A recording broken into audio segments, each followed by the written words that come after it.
To Luke chapter 13. I've been all over Luke here. Various descriptions of people, and how they act, and how they respond to God's Word. So, let me first say this. I stand here before you this morning, just as every preacher does, a sinner. Okay? Because that's what we are. We've all sinned and come short of the glory of God. But, because of God's grace and His forbearance and His long suffering and our faith in Jesus Christ, we can have forgiveness for those sins by the grace of God. But Jesus gives some warnings in the Scripture about how we should conduct ourselves and what kind of shape that our hearts should be in and how our minds should operate. Okay? So as I've been studying this week, I want you to know that there's some things that we need to correct in our lives, all right? When I say that, I'm talking about each and every one of them. I'm not talking about just me or just you. I'm talking about the world as a whole. Needs to take a look at these scriptures. Now, we're in Luke 13, but let me kind of bring you up to speed here. Over in Luke chapter 11,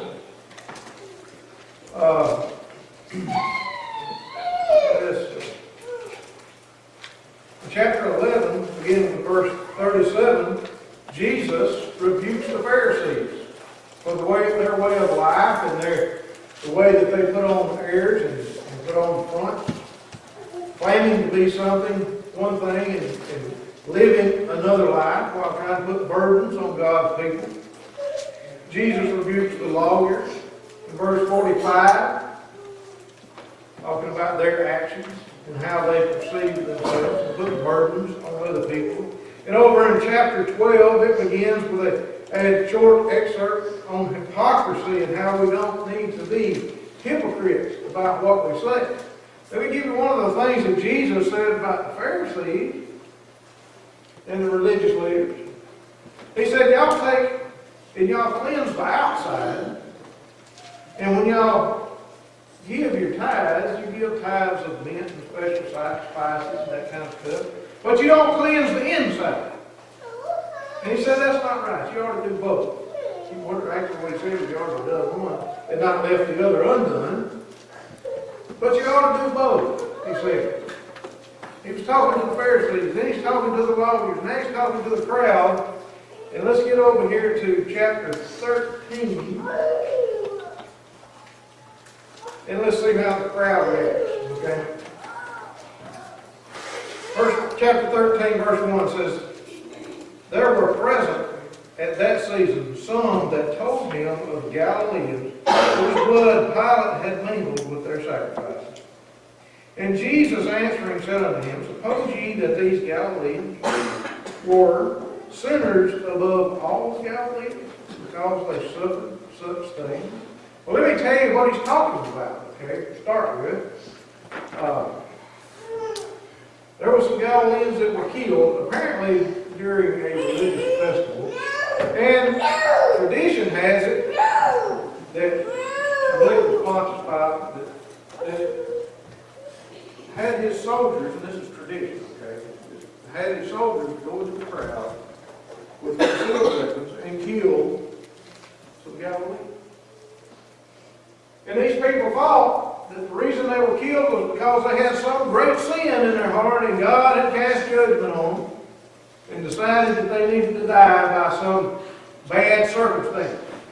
Now we see this through the Scripture. We see it in humans through the Scripture. If you want to take a look at Job, Job was just minding his own business, and all of a sudden God gives Satan the ability to test him. But his friends come to him and they say, why don't you just go ahead and admit what your sin is so you can be forgiven? curse God and die. But it wasn't because of some sin. It was because Satan approached God and asked for the ability to put Job to test. He accused Job in front of God, and God let him put him to test. A terrible test, one that I hope that we would never have to endure, but a test nevertheless. So these people are saying, well, what about those Galileans that they killed and then sprinkled their blood as sacrifice? Jesus says, I tell you, nay, but except you repent, you shall all likewise perish. He's saying those Galileans weren't any more sinful than you are.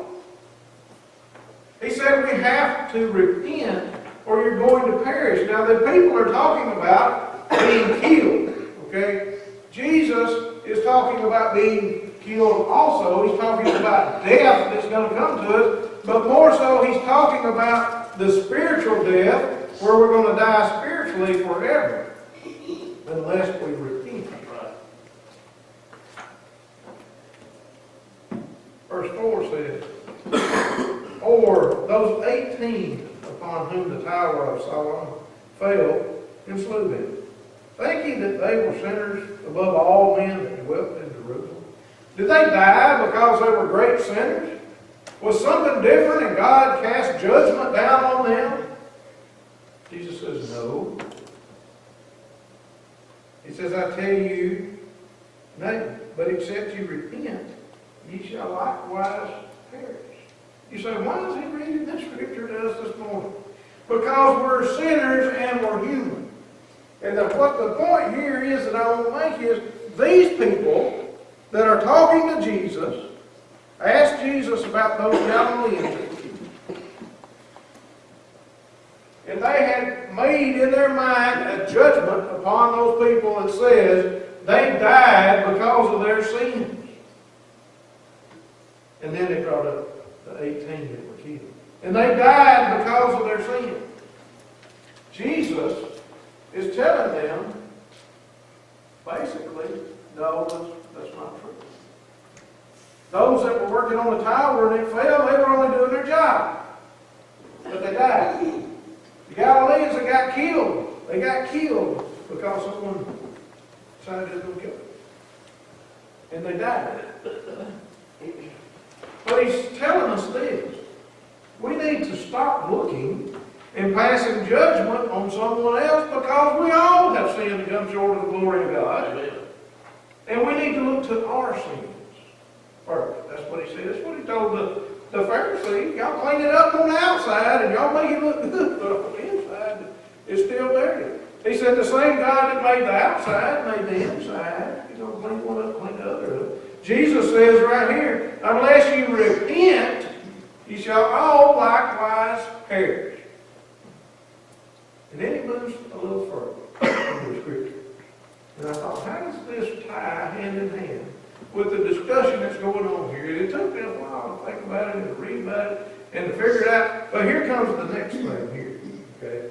So, number one, we need to ask ourselves, are we looking inside to our own sin, or are we busybodies looking into somebody else's sin? Number two, we need to take this approach right here. What am I doing as a Christian? Okay? As a believer in Jesus Christ, what am I doing? You say, well, I'm doing a lot. I'm doing a lot, man. I come to church 3 times a week. I give my money. I cut the grass. I do whatever it is that I do. I go out and I witness. I'm doing a whole lot for Jesus Christ. Okay? Let me tell you what the scripture says right here. In verse 6, it says, he spake also this parable. Now, I've read this parable many, many times. And I'm not sure that I fully understand this parable yet, but I'm working on it. Okay? It says, a certain man had a fig tree planted in his vineyard. And he came and sought fruit thereon, and found none. The tree had no fruit on it. It was just there. Okay? Then said he unto the dresser of his vineyard, behold, these 3 years I come seeking fruit on this fig tree, and find none. Cut it down, why cumbereth it? the ground. Now, if you stop right there, you're going to ask yourself a lot of questions. What's this tree got to do with me? Well, I've done some research on that. Jesus left this parable. He doesn't say at the end of this thing, if this tree bears fruit or not. He left this parable kind of open-ended here. So the man that owns the orchard said, I've come over here 3 years, no fruit. Why is that thing taking up space in my orchard? Cut it down. Now, what I've read, what I've learned, or I think I've learned, okay, is that the 3 years that this tree was standing there,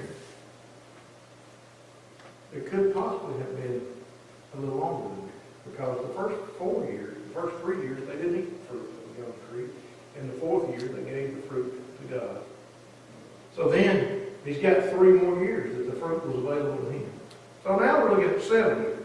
But the scripture says 3 years. He said he came for 3 years and it had no fruit. He said, why is it taking up space in my orchard, cutting the thing down? But the dresser says, no. And he answered and said unto him, Lord, let it alone this year also, till I shall dig about it and dung it. And if it bear fruit, well, and if not, then after that thou shalt cut it down. Again, we're talking about the tree again. We're wondering what does this tree have to do with me? I asked you a question a while ago. What are you doing as a Christian? They go out there and they plant this little sapling of a tree, and they give it 3 years to grow up and produce fruit and mature to be a tree instead of a sapling. It never really grew into a fruit-producing tree. So he said, let's cut it down. I said, no, let's fertilize. Let's fertilize it. See if it produces some fruit. And if it produces fruit, then you've gained a tree that produces fruit. But if it doesn't, then come back and cut it down. Are you producing fruit as a Christian? Because according to that parable right there, there's going to come a day, and I'm not saying you're going to lose your salvation. I wouldn't preach that for nothing in the world, because I believe when God saves you and writes your name in the Lamb Book of Life, you're in there forevermore, and ain't nothing can take you out of His hand. But are you being a fruitful Christian, or are you only taking up space in God's garden? There's a question for you. Am I looking inward to my sins? Am I looking to see if I've cleaned my innards up? Am I producing fruit? How long is God's message going to be preached to the lost and they don't produce any fruit? How long will His forbearance wait before He says enough is enough and cut them down? You see, it's not your sins. It's not your sins as these people here thought that caused those people to die. It wasn't their sins. It's not your sins. It's your lack of repentance. He says, unless you repent, you shall all die.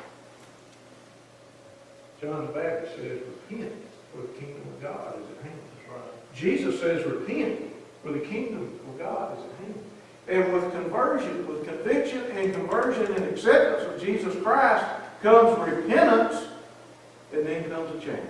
So my question to you is this today.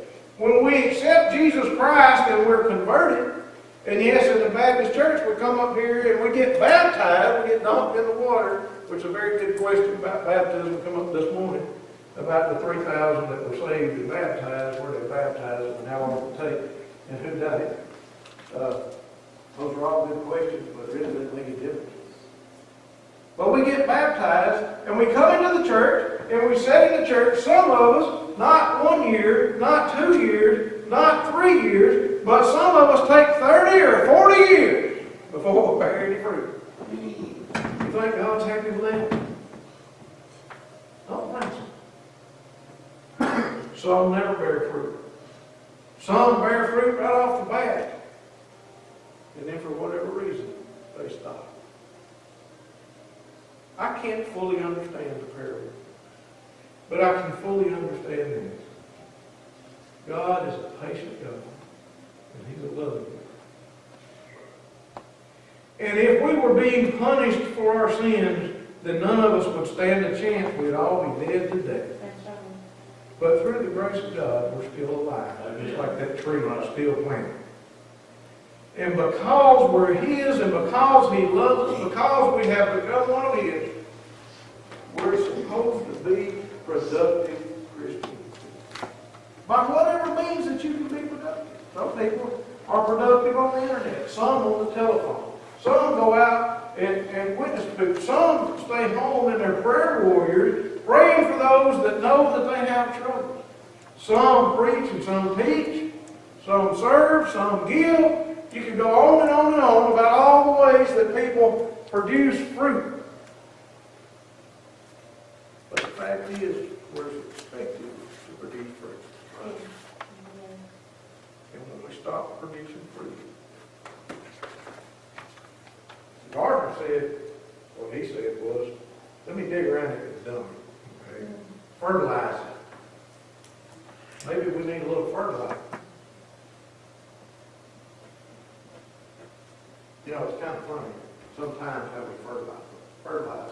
When I plant a garden at home, we go out there and prepare the ground. We put a little fertilizer in the bottom of the row and cover that up. Then we come back and we drop some seeds in that row and we cover that up. So you got the ground, the fertilizer, the ground, and the seed.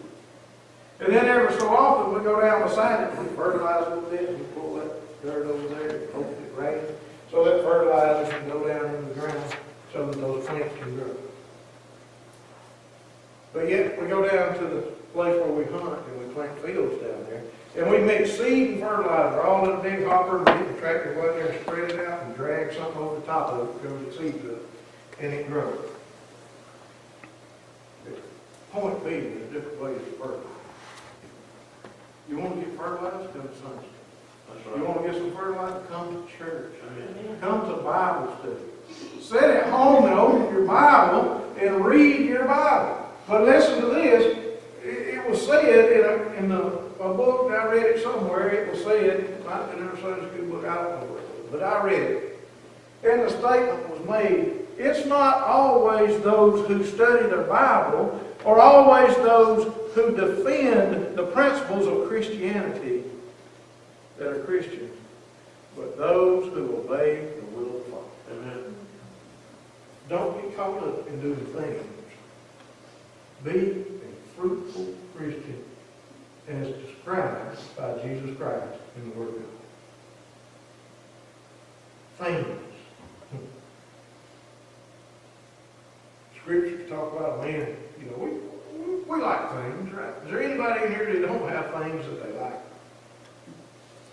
I can stand here and tell you about things that I got that are just very dear to me, that are nothing more than possessions.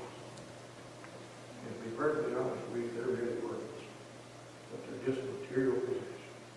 And the Scriptures talks about a man whose crop was so large his barns couldn't hold it, so he was going to tear it down, build more barns, store more stuff.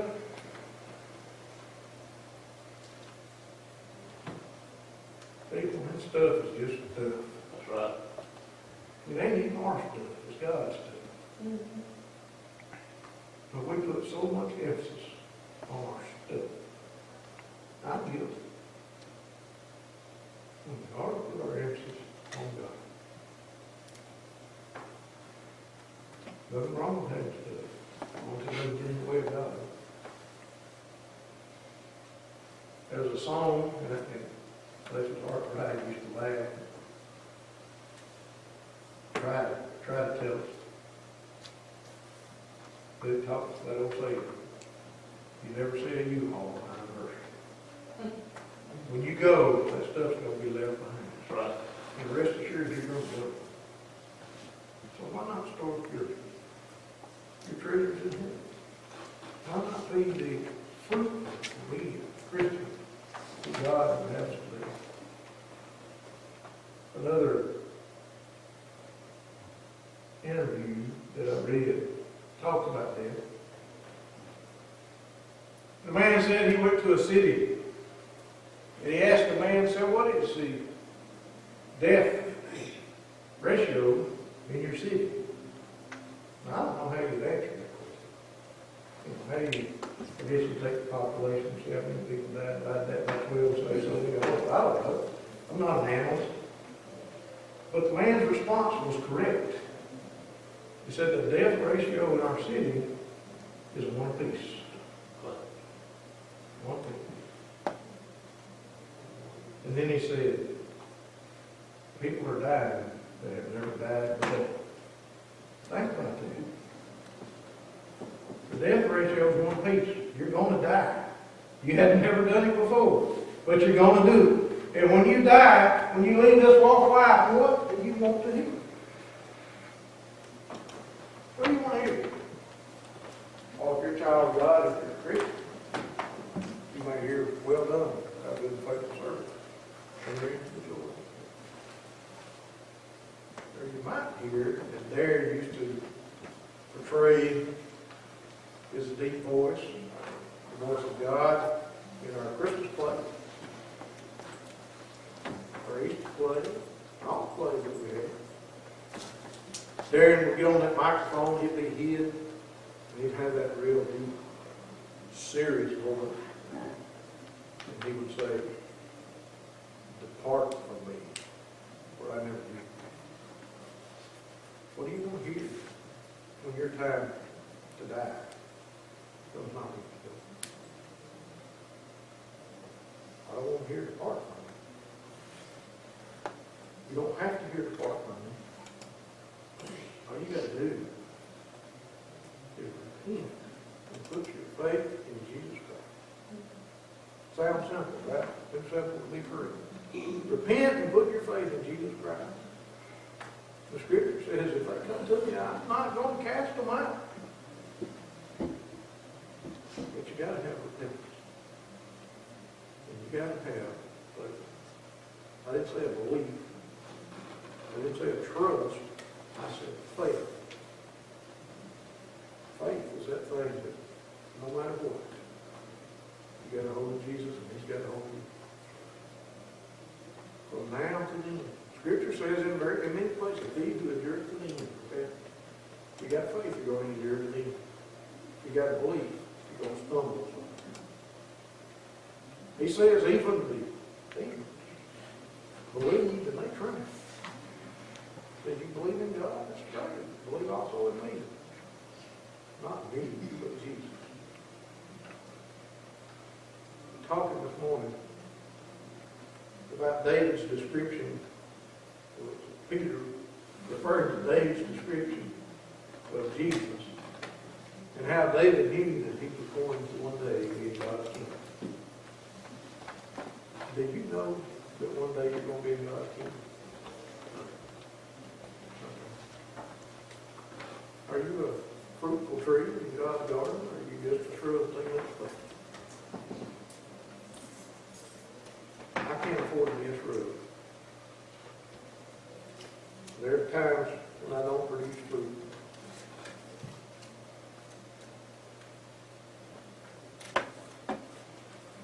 And there's times when I stumble and fall, just like the rest of everybody else here. But it's not our place to judge one another. It's our place to look inside and let God judge it. And when we're covered by the blood of Jesus Christ, and we say, God, I've stumbled, I've sinned, I've done wrong. Please forgive me. And you have a contract